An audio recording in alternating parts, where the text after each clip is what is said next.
Awas abangku, menyala sekali abangku. Jangan lupa ya, tetap ilmu padi. Akhirnya tim kesayangan kita semua dan yang paling kita tunggu-tunggu launching juga, yaitu SF24 Scuderia Ferrari. Jujur aja hype di tim Ferrari dan tifosi sekarang nih lagi tinggi-tingginya ya.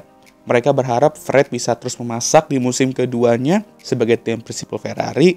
Lewis Hamilton akan join tim ini musim depan dan melihat tim-tim rival mereka sedang menghadapi berbagai macam rintangan dan drama. Tapi kalau kalian fans Carlos, mungkin vibes Anda lagi jelek sih.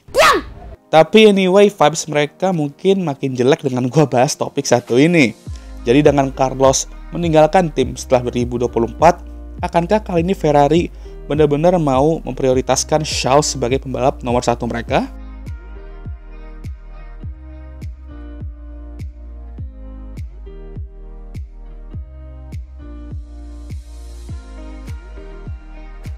Nah, seperti biasa sebelum kita ke topik, mari bahas livery baru mereka dulu. Hoho, mereka tidak mengecewakan kita cuy, kayak sebuah tim itu. Benar-benar cakep, warnanya lebih terang, strip putih sama kuning yang membuatnya mirip sama mobil hypercar mereka, dan tentunya minim carbon fiber, which is a good thing lah ya. Sangat menyala abang koh, dan gue akan beri rating 11 mas, dari 100. Canda-canda bosku. Anyway, jangan golput ya besok ya guys ya. 11 dari 10 layak lah ya, tapi ya intinya full mark lah ya. Sejauh ini livery paling menyala dan mantul bosku. Sejauh ini menurut gua. Semoga aja performa mereka sekeren livery mereka musim ini. Kalau nggak Mai, ya nggak usah kaget kan udah biasa. Biasalah. Nah, mari kembali ke topik video. Akankah Charles benar-benar diprioritaskan jadi pembalap nomor satunya Ferrari di 2024? Nah, kenapa sih topik ini sampai sekarang itu masih dibicarakan dan belum terpecahkan? Bukannya udah fix Charles nomor satu? Enggak lah, Carlos lah nomor satu gitu kan. Banyak ngomong kayak gitu. Karena ya dari sejak mereka dipasangkan di 2021 sampai pada titik ini, ya emang benar-benar belum jelas siapa sih pembalap nomor satu mereka gitu. Karena gini, mereka berdua tuh sebenarnya bisa dibilang sedikit imbang. Walaupun Charles unggul sedikit, harus diakui. Charles sudah jelas unggul di quali pace. Tapi Carlos unggul dalam hal konsistensi, intelligence, dan keuntungan juga kadang ya. Dan kalau kita lihat performa mereka semenjak 2021 ke 2023, ya sudah jelas mengapa banyak orang bilang mereka memiliki persaingan antara rekan tim paling kompetitif karena emang sedekat itu mereka. Tentunya bukan hal yang berlaku di Red Bull. Kenapa jadi saya? Jadi ya sulit untuk melihat manakah yang cocok untuk dijadikan tim leader.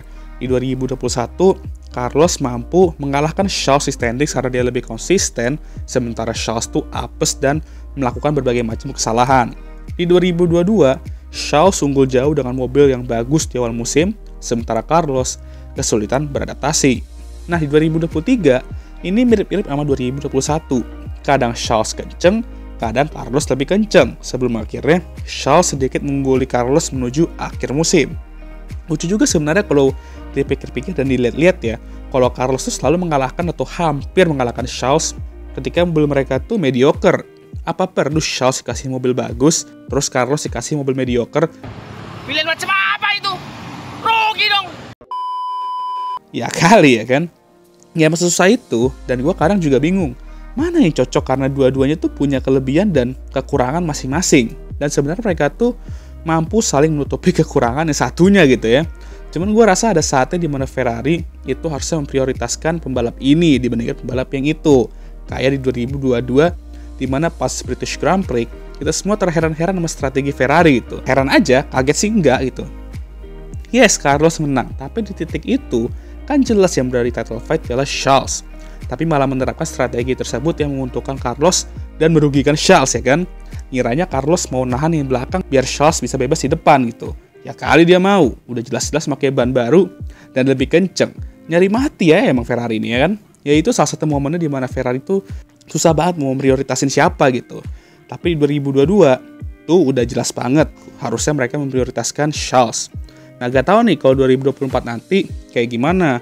Kalau misal mereka masih berada di situasi yang sama kayak 2022, bersaing dengan Red Bull dan Max, lihat dulu siapa yang kelihatannya bisa untuk menantang Max di awal musim. Jika Charles, ya oke Charles, dan begitu juga sebaliknya. Tapi nih ya, Kalau misal dua-duanya mampu menantang Max, nah ini yang sulit. Dimana mereka tuh ya mau nggak mau harus kerjasama, tapi di saat yang sama juga sulit, apalagi kalau dua-duanya memikirkan dirinya sendiri, yang dimana nggak salah mereka mengincar gelar juara dunia loh.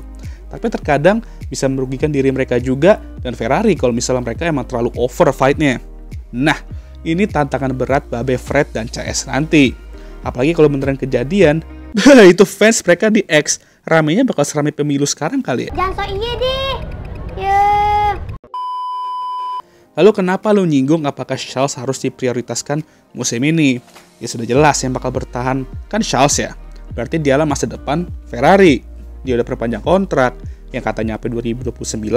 Dan tentunya Ferrari maulah menggabungkan tim dan mobil yang sesuai dengan pembalap mereka di masa depan, yaitu Charles. Sebenarnya hal ini harusnya udah clear semenjak Charles tuh tanda tangan kontrak sama Ferrari sampai 2024. Namun yang namanya Ferrari ya suka kebingungan sendiri, sampai kita pun juga bingung gitu ya.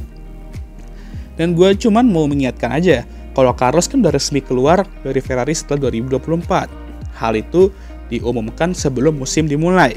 Nah, tahu kan kapan terakhir kali hal tersebut terjadi ke pembalap Ferrari? Yep, Sebastian Vettel di 2020. Dan tahu kan apa yang terjadi ke beliau di musim terakhir bersama Ferrari? Tim sudah mulai benar-benar memprioritaskan Charles, dan apa yang saya keluhkan gak ditanggepin sama Ferrari sama sekali.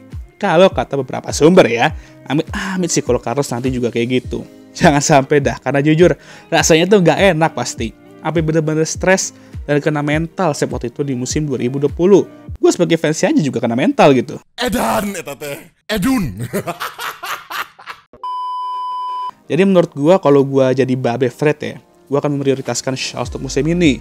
Udah saatnya Ferrari ngebangun dia untuk bisa kayak monster, kayak Max Verstappen. Jangan sampai malah dia yang lihat Ferrari kayak monster dan ketakutan ya kan. Tapi kalau misalnya yang gue bilang di awal video tadi kejadian, di mana Carlos mampu bersaing juga untuk gelar Jordan, pastikan keduanya diprioritaskan dan mendapatkan dukungan yang seimbang. Sebenarnya nggak masalah kalau emang mau lebih memprioritaskan Charles, tapi jangan sampai Carlos terkucilkan juga.